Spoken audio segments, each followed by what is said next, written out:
Hello there, and welcome to another episode of the Christian Women in Business podcast. I am so excited to have you here today. We completed our Thrive Reset last week, and it was amazing. Thank you so much to all the amazing members and women that turned up. Remember, members, you can grab the Replay Academy. So if you missed out on that, go to the Academy. All the replays are there, along with the handouts and the calendar, the beautiful yearly calendar that Meg's made, and the yearly review document as well. We did record both the workshop that was all about HR and people and culture, and also the goal setting workshop as well. So we rearranged the day a little bit last week, which worked really well, which means we're able to record both sessions, and then we did leave the God session unrecorded just so people felt a little bit more relaxed. So members, go and check that out and go and have a replay and watch if you want to. Today's podcast is a little bit of a twist in we're going to be talking about God, business and powerlifting, something that I haven't really spoken much about. God and business obviously heaps about in the podcast, but not so much about sports within that as well. And the reason I wanted to talk about that today is because I completed my first powerlifting competition at the beginning of November. And after I did that, I spent a lot of time reflecting, and it's amazing how much they both correlate with each other. Like, getting ready for a powerlifting competition really is relevant to running a business. And the way that we run a business is actually really relevant to powerlifting, and God works in both. And there were some amazing testimonies that came out of the competition as well. God was in it all.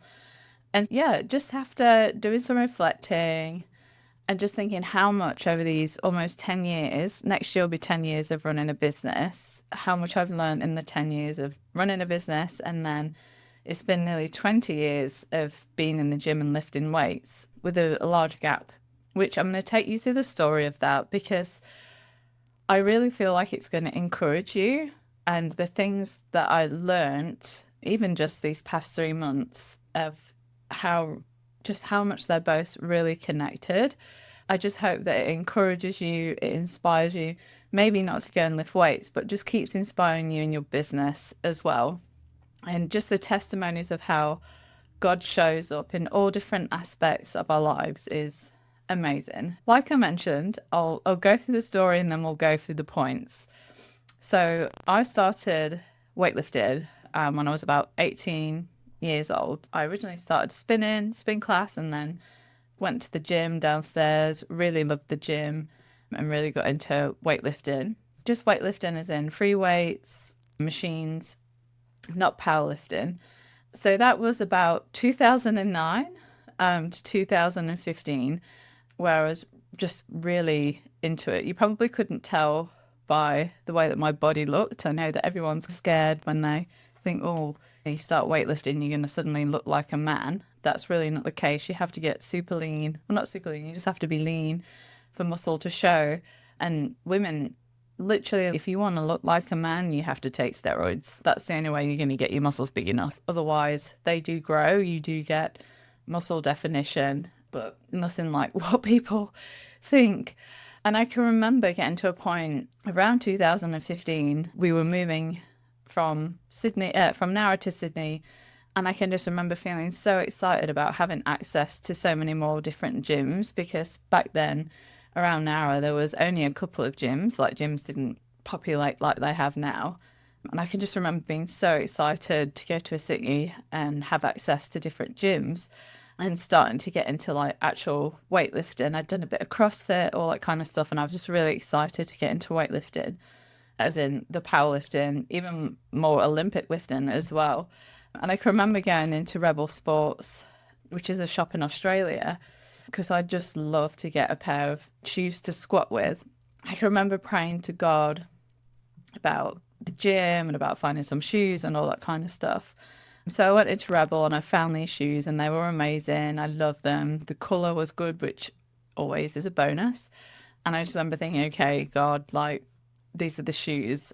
and I started saving for them. And then sometime after that, I went into Rebel to buy the shoes, and there was only one pair left. They were in my size and they were on sale. So I just felt so blessed that I could get these shoes. God had saved me the size, and they were like 3/4 of a price less of what they should be. So just quarter of the price in the sale. I was like, yes. And that also happened to me with the shoes that I'm wearing now, which are just my everyday training shoes, not my actual squat shoes. God has blessed me multiple times with gear, let me tell you. And then I actually only managed to wear them once, and I started getting trouble with my SI joint and my hip. I don't know so much about hips and your SI joint, but basically mine kept dislodging, which then would press on the SI nerve, so sciatic nerve, and the nerve pain was just, it goes through your whole body. It's excruciating pain. And so it kept getting dislodged, and it kept happening. It kept getting worse to the point where I had to give up lifting because basically I couldn't take the weight. Sorry, I couldn't take a dumbbell off the rack. Like, it was that intense. So that happened, and I can just remember feeling so sad that I just got these new shoes. I was so excited about being in Sydney, even to the point when I went for my job interview when I worked for Anglicare when we moved up to Sydney. My boss asked me what were the goals I had outside of work, and I was like, I can't wait to join like a powerlifting gym and actually get under the bar. He's like, oh, that's exciting. I'm into CrossFit, blah, blah, blah. So it was just really excited. And then, yeah, the hip thing happened.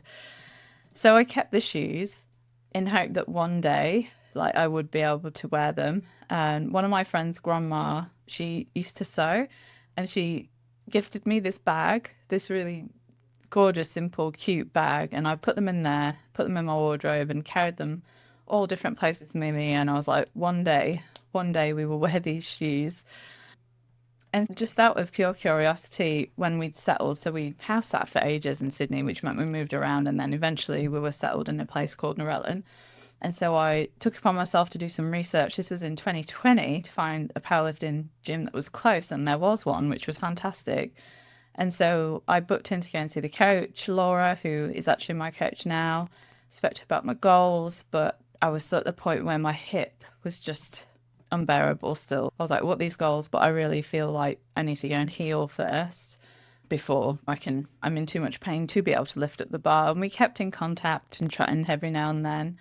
And that same year, accidentally, I don't know how it was a God move. I stumbled across a guy in Ireland, of all the places. I was in Australia at this time, found him in Ireland, and he did online sessions, and he was a specialist about and covered how to realign the body. So I had to do all these movements, and he analysed my body. He was like, basically, your rib cage is out of line because you're only using one side of your body. So I was only using the right side of my body, and my left side wasn't being used to breathe and all the other things you do. Walking, you still use it, but all your weight is basically on one side of your body. And so what we did is we spent, probably took me about 2 years, learned how to breathe with both lungs again, which is a weird concept, but once we got the lungs balanced, it actually helped the flow of everything else. My hips realigned and the pain went. Like, my joint was able to just be in place, and like, it was healed. And that, like, when I know a lot of people listening to this podcast have probably been through like really bad pain, that it feels like it's never going to go away. It feels it's taking forever. It stops you from doing so many things that you love, especially when you're a really active person, which I personally am very active. Love hiking, love cycling, the weights, love all that stuff. So I just thought I'd never get back there again. And with a couple of years of solid, consistent rehab work, working my lungs, and then working in on just basic strengthening and getting my left-hand side of my body to turn on and to work, we were able to, God brought healing through that guy for me. It was amazing. And so after that, I think it was around 2022, because we had like COVID and stuff. I remember buying a home gym. That's when I purchased an Olympic bar, bench, and some plates so I could start, like, because basically I'd rehabilitated through COVID with my hip, and then just as things were starting to lift, I bought a gym at home so I could start building my strength up at home again. I spent a year just doing the basic foundational stuff, nothing super heavy, but just getting back to the movements. And then I eventually got back in touch with Laura. So this was about 2023. I've been trying to work out the timelines of everything. Yeah, so I got back in touch with Laura, told her everything that happened, what was wrong with my body, what we found, what we need to do to keep everything in line, making sure we're switching on both sides of the body and to remain pain free. So we made a plan, we went for it. And basically, she told me to stop being silly about these squatting shoes and to get them back out because they're going to get a lot of use. So I was super excited. I remember messaging my friend going, I'm finally getting these shoes back out and they're going to be used. And it was just, yeah, it was such an exciting moment. I don't know if you feel like in business, you've been putting something off or God's giving you an idea and it's just been put. It just feels like you're never going to get there. It's never going to happen. And then suddenly it does. And it's just, oh my gosh, like the journey to get here has been epic. And now we're finally here and we get to move forward with whatever it is that thing might be. That was that moment. And then life, it got crazy. Like between like literally just everyday life events. So I ended up in 2023 having 2 different operations and 2 different opposite times of the year. I had 2 major renovations to do because tenants had trashed 2 different properties at opposite ends of the year as well. One was after the operation and one was just before the next operation, which was massive. I then, during training, had another hip injury where I tore the cartilage in my hip joint 1.5 centimeters. So basically like almost inside the groin it was, doing such a basic movement. And I actually, with Laura, set myself to do a test day so we could see like what my 1 rep max were. And then 2 weeks before that, I did the hip injury. I was like, oh my gosh. Anyway, so I ended up doing the test day in a lot of pain. And then 5 weeks went by and I was still in excruciating pain. And Laura was like, I think you need to go and see a physio. So I went to see a physio and yeah, he was like 99% sure you've torn the cartilage in your hip joint. I'm like, great, let's do this. So that was a 6-month recovery. Just after, in the midst of the freshness of that, I ran conference. So I was lifting things up and on my feet for 2 days solid with a massive tear in my hip joint, trying to run a conference in pain, which was interesting as well. In between that, trying to finish study off, I had some studying that I was doing that I really wanted to try and get finished last year. We ran a retreat as well. And then, unfortunately, during my first renovation last year, my stepdad, who more or less brought me up, he passed away just as I'd reached Queensland to do the first renovation. So I kind of had retreat, operation, renovation, finished the reno, had 4 days in Sydney, got on a plane, went to the UK to put my stepdad to rest, and then came back from that, had the lead up to conference, hurt myself, did the test day, did conference, studied, had another renovation to do from another property being trashed by tenants. Then I had another operation, which led us to Christmas. So in between that, I was still training the first 6 months and then had the injury. And then again, it was rehab. So away from the heavy weights and rehabbed all that, which the physio told me because it's cartilage, it's going to be like a good 6 months before you can start lifting heavy again. So that took me to February. And then in January, I actually was helping someone else with renovating their house to get it ready for sale, which is crazy. And then got invited to a leaders summit in the US. And then it was then a year from my stepdad passing, and we decided that it was a good time to go and do his ashes. So we did that. And then unfortunately, after that, I separated from my husband. So there's been a lot. There's been a lot over these past few years, and it's taught me a lot. And it's taught me a lot about business. It's taught me a lot about myself, and it's taught me a lot about accomplishing things that aren't necessarily business as well. Yeah, holy moly. there's a lot going on in there. But I stayed consistent with the rehab. I stayed consistent with my training when I was in the US, when I was doing the renovation, when I was in the UK, after the separation. I've kept consistent. And a large part of doing the exercise itself, I did it for, obviously, because it's been a dream to do that for a long time. But also, I knew I needed to put myself back together after some not very nice things happening where it had pulled my self-esteem down so much that I knew I needed to get back on the bandwagon of, no, like these things that have been going on in the background have not been okay. Your self-esteem's been pulled beneath you through a lot of years without you realizing. It's time to start putting yourself back together. And strength training was a big deal of that. Working with God was one. And then I always feel like when you've got a strong body, you've got a strong mind. So I knew I needed to get my body strong, to get my mind strong, to be able to make some really tough decisions that over these past 3 years I knew were going to come to fruition that I needed to do. I don't know, we've been covering a lot about separation and divorce in previous podcasts. And then, yeah, there's a little bit about my story. And I don't know if you're going through a similar thing with where you're at as well. I just want to encourage you to know that you're not the only one that's going through this journey. You're not the only one that's been through this journey.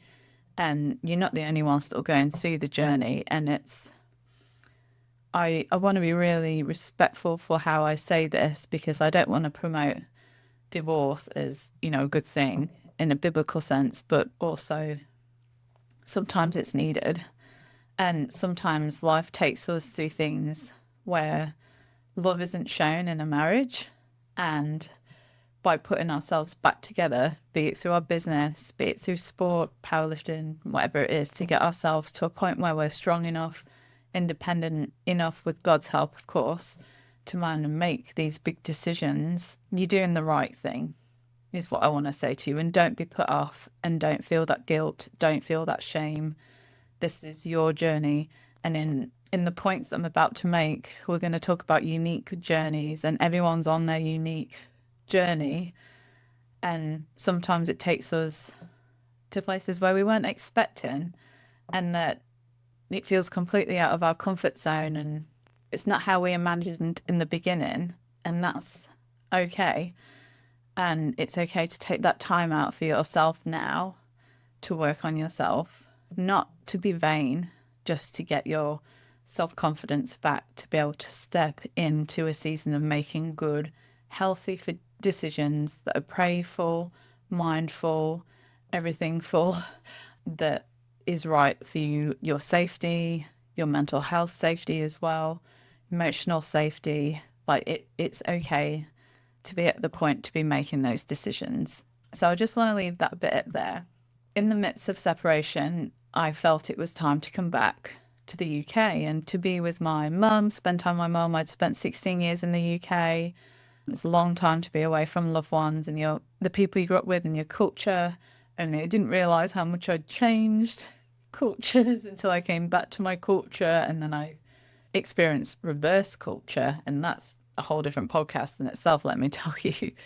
But once I was going to go and do a powerlifting competition in Australia in September, but when everything happened with the separation side, I was like, probably not the best time. So once I got to the UK, I was like, okay, I want to find one in the UK. It's a goal to work towards. It's not business related. It's getting my body moving. It's keeping me strong, all the good things. I found one, and I found a novice comp. And so not only did God provide lifting shoes at the right time, even though it was the wrong time, which then became the right time, he's put people and resources around me just as at the right time, just as I needed it. And he's done that in business, and he's done that in other areas of my life. And this is just a testimony for that. And so I want to encourage you to think about, when we're in that space of making big decisions, whether it's business, relationship, whatever it is, reminding ourselves of how God's pulled through for us in our real desperate, deep, dark times of need with resources, people, community, and just that, acknowledge that and remind yourself of that because it's so important. So obviously my coach being back in Australia, she would normally be like, your coach is normally a handler on the day of a powerlifting competition. And I had picked a friend to help me, but I also had a lady who contacted me. I put a post out in a Facebook group and she was saying to me on the day, I never respond to anyone in that group, but just felt like I needed to contact you and to reply. And we'd been messaging on and off for months talking about powerlifting. She'd answer my questions, etc., etc.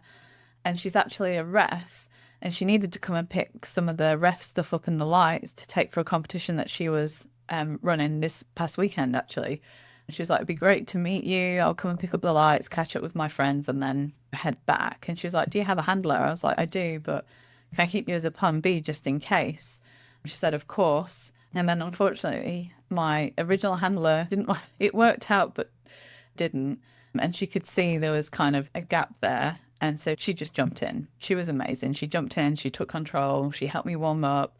She was like, right, when we get out there, and she gave me all the steps. When we're waiting, this is what I want you to do. You're not to look at the screens, keeping your bubble, blah, blah, blah. And we're going to be talking a little bit about that too when I get to the points. And that competition wouldn't have been as such as a success for me as what it was if I didn't have her. Like, just the way she was able to prep, she knew what was coming up, she knew what weight to put next. It just was amazing. So there's like your pre-prep of you training, you getting strong, which I'm really grateful for my coach, Laura. Like, we've been through so much. And then there's the day, and the person who helps you take you through that day is just as important as well, because it is quite daunting. I've spoken in stages, like done public speaking. I know what it's like to get in front of a crowd, but doing it when you're lifting really heavy weight is something different. So just to have that support there was an absolute godsend, and absolutely amazing. So again, I want to think of a time when God's pulled through for you and put someone in your place just as you needed it, unexpectedly, even without praying. I didn't pray, I was worried. God knew I was worrying about it, and he'd already lined something up. And even though in the retrospect of life it's not a big deal, it's still a big deal. When does that happen for you? And when has God pulled through for you like that? Remind yourself. It's so important that we remind ourselves about that in every aspect in our lives, because sometimes our mindset can prevent us from seeing these miracles, these collective miracles throughout our life. And it's literally the small miracles each day, each week, even though that feels like a big one for me. It's all personal perspective. Sometimes we can be so drowning in all these big things and big life events that have been happening that we forget he's there, and he is the rock, he is the provider, he is our husband at the end of the day. He's the rock, and he shows up every day. We've just got to take out looking at the whole elephant of our troubles in that present moment and just focus on the small steps that we take each day, and God showing up each day for those little momentum accomplishments that we make. And I also want to encourage you that throughout that training and throughout the 20 years, the past 5 years, the 10 years of business, nothing has ever been linear. Nothing's been in a straight line. Nothing has gone smoothly. And it's good to know that you're on your unique journey of that. No one has experienced your life like you have, and that's so unique. And powerlifting, business, whatever it is that we're doing, the journey is complex and it's unique to us. I know for me, when I'm training, like 1 week, and it depends on cycles, tiredness, so many things, but 1 week you can feel like you can lift up 100 kilos and it feels like 50, and you're on fire and everything's going right, everything's smooth. And then the week after, it can feel like 100 kilos has turned into 200 kilos and you're just not with it, and you're pulling your weight back down just for that week, just to give your body time to recover and rest. So everything in life is a fluctuation, and understanding when to rest, understanding when to push is just as important with sport and powerlifting as it is in business and all the different aspects in our lives that result in how we go that week in our businesses as well. It's all completely relevant, but it's about showing up for yourself, showing up for your dreams each week, each day, each month, through the hard, through the good, through the smooth, through the bumpy. So I've put together 8 points that I want to share with you today, after giving you some background story of where all these points are coming from and collating the lessons together. Now, there's way more than 8. There's way more than 8, but I've just put them into what 8 are just relevant for now, that I hope will encourage you, that I hope that you can apply to your business, to your journey, to your life, whatever it is. Do you go about every day, and as we approach the end of the year as well? So number 1 is it takes time, and everyone's journey is unique, like I was saying before.